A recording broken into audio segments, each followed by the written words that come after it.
Hello guys, uh, and girls, welcome to my stream again. This will be quite a short stream, but we are not performing any flight, so we are standing at Vienna airport with such bad weather conditions. But anyway, this will be topic about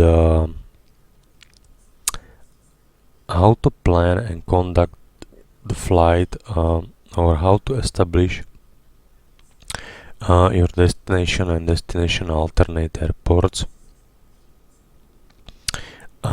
because this topic is quite for you, you who are willing to make an ATPL, to perform, let's say, type rating of Boeing or let's say Airbus. It doesn't matter right now, because it is valid for all commercial jet airplanes, what I am talking about.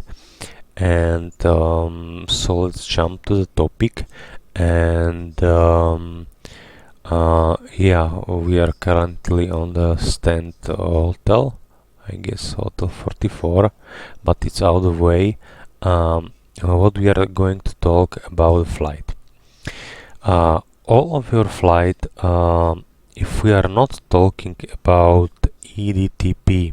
What is EDTP? EDTP is equal estimated diverting type procedure. It's the new name of ETOPS flights.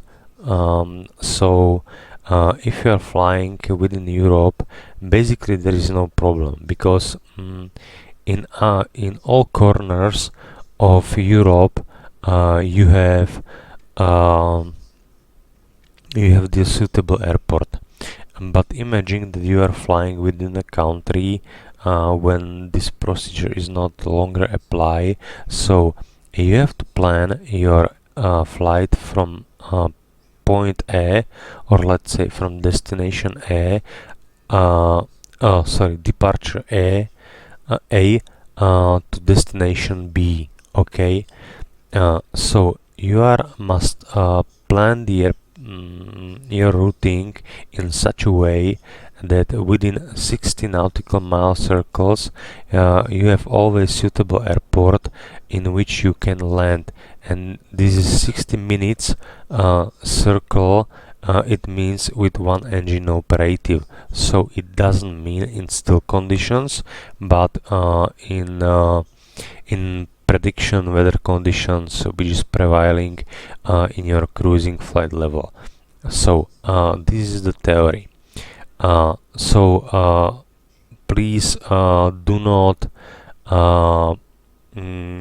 be surprised if you see with the Simbri flight planning that you have strange way. It's mainly because there could be FIR NOTAMs, or it could be during this procedure because you don't have the suitable airport to land within 60 minutes but within the Europe I am pretty sure that it's okay. But imagine you are flying at night, and with the night flying it's sometimes hard to establish such a flight, because for example big airports like Frankfurt or Vienna are closing at 23 local time, so it's no longer a suitable airport for you. So this is the first point which I would like to tell you. Another point is we can divide it into for the first, flight planning, and the second point will be conducting of the flight. And regarding to the flight planning, what the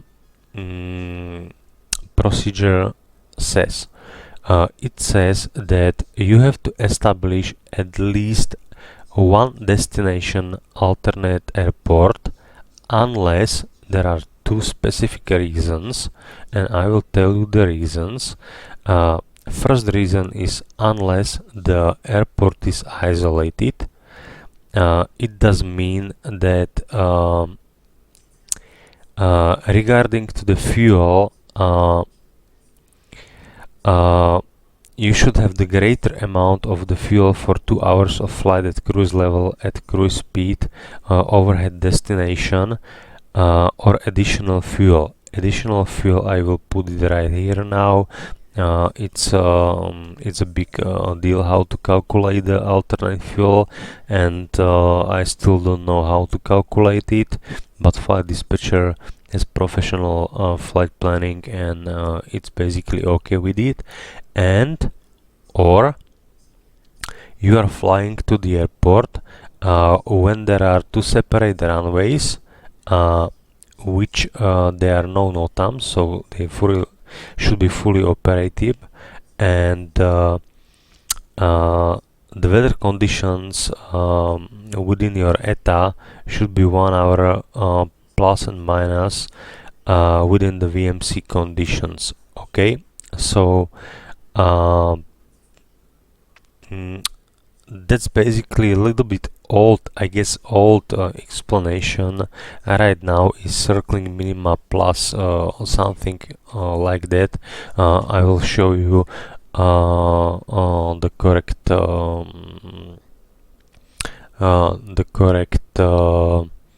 let's say copy from EASA operationals. So we have to put, if you are planning to plan the IFR flight, we should have always one destination alternate. And if we are planning to make, for example, your dispatcher is in midnight and he got a message from broker agency that, hey guys, can you fly for us, for example, from Barcelona to let's say to Lisbon, and you will talk with your flight operation manager or accountable, or let's say chief executive officer, and he says yes, we can take this flight for this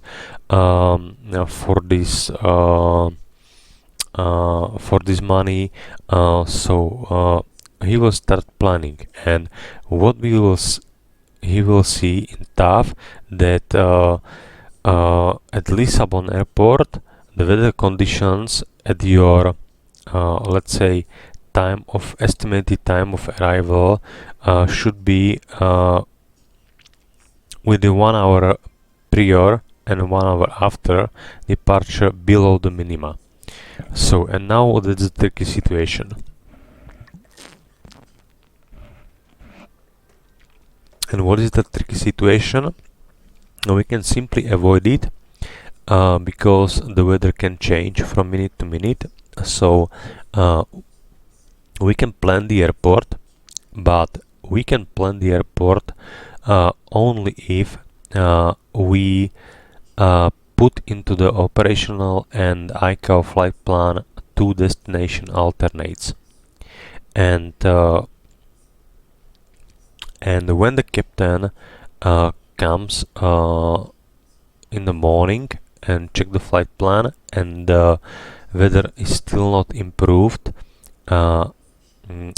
basically that's no problem. He should take off because the EASA procedure says that pilot in command should commence the takeoff if the destination or destination alternate airport, one of them, has the conditions at or above applicable minima. So he will conduct the takeoff, for example. And now I'm going to talk what is the minimums. The minimums basically is for precision approach.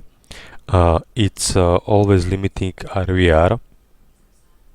So if we are looking for LVP, Cat 3A, B, Cat 2 approach, or let's say GLS approach, we have to account with RVR only. But if we have non-precision approach like VOR, NDB approach, and so on, and so far there is no depicted over EASA OPS what is the limitations for APV baro approach. That's basically okay, but it's missing right there. And in this case, uh, uh, uh, in this case, let's say, or like this one. Uh,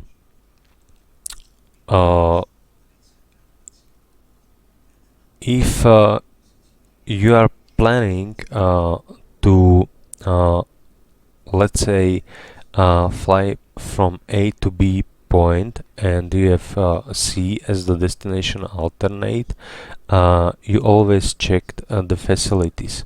That means if the airport has category 2 and 3, so your weather minimums should be at or above category 1.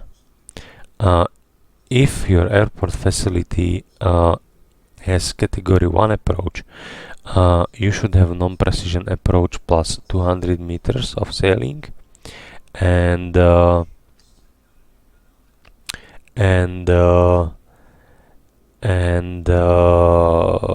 plus 1000 meters of visibility additional. With certain conditions there is nothing changed, but I am coming back to the situation. RVR is always limiting for precision approach, and for non-precision approach there are limitations as well from the sailing, and sailing is defined with broken or overcast conditions. So that's the basic theory. One situation can happen when you are departing from the airport, which have low visibility procedures in force. You have to establish the takeoff alternate. You should do it with the two ways. One way is the dispatcher will give you the airport and put it into the ICAO flight plan, or you should fill it into the OFP. What do you think that it's best solution for you, and you should tell to the ATC that our takeoff alternate in case of emergency. It's for example, we are coming from Vienna, we are flying to let's say Amsterdam, so our takeoff alternate will be Brno airport, because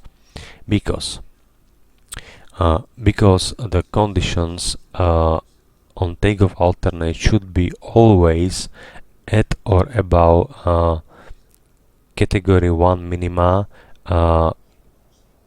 as well 1 hour prior and 1 hour after estimated time of arrival. And why are we using takeoff alternate? Imagine that you are performing takeoff, and just after V1 you lose your engines, so you are not allowed to land with low visibility procedures anymore, because your airplane has fail passive system, and it's not applicable to land with one engine operative and within these conditions. Roughly it is 260 nautical miles, but you have to account with no still air conditions but with wind. So it for example, you have 40 knots of tailwind. That means that you have to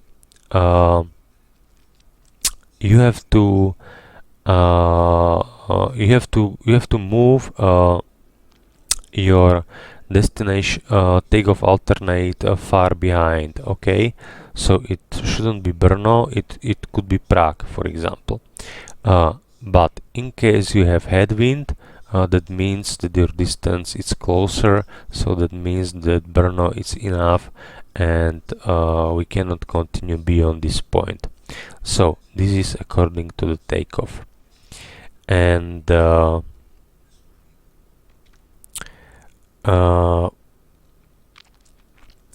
what will be the next? Okay, so we will explain what is our fuel or let's say en route alternate minimums, what are our minimums or let's say overhead destination airport, and there are some few things which we should be aware of the fact. And one of the thing is that if you are planning to make for example one destination airport, and another airport should be for example the airport, let's say call it airport D, and both of this airport destination and destination alternate has only approach within RMP, so that means it's rely on GPS. You shouldn't be like this one.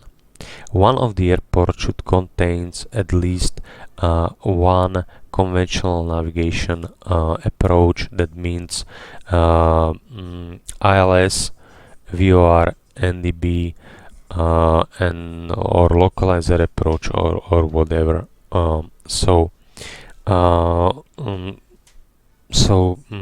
This is basically what I would like to say to you, and that's it. Regarding to the isolated aerodromes, there are no applicable within the European region, because there are against the fuel, there are some conditions, for example, let's say not the fuel condition, but there is as well the time conditions. So that means that your takeoff deep destination alternate shouldn't be far than 90 minutes of one engine in operative flying. So that's basically it. And be aware of the fact that EASA procedures are constantly and depictedly changing. So maybe if I am right now recording the video is old enough. And another point is conducting the flight. So you are coming to the airport, and the captain see that, okay, maybe I was talking about this, I don't know, the weather overhead the destination, it's completely wrong. So he has two options: leave the airplane, let the passengers in the, for example, terminal for 10 hours, but be aware of the fact that it costs a lot of money, or he can conduct the flight, but destination alternate should be whether at or above applicable minima within 1 hour prior and 1 hour after departure. So maybe he will commence takeoff and wait for improvement, and if there is no improvement, he will divert, and from diversion the dispatcher should call the buses and put the passengers back into the city in which the airplane should land. So I hope you like this video, and maybe there are some discrepancy, but this is I used the EASA procedures from 2021, and there should be some changes, some discrepancies, but the basic idea is like this one. So if you find something is wrong, leave me a comment below, and we'll look at the paragraph in which says that there is something another depicted over there. So I hope you liked the video and see you next time soon. Bye bye.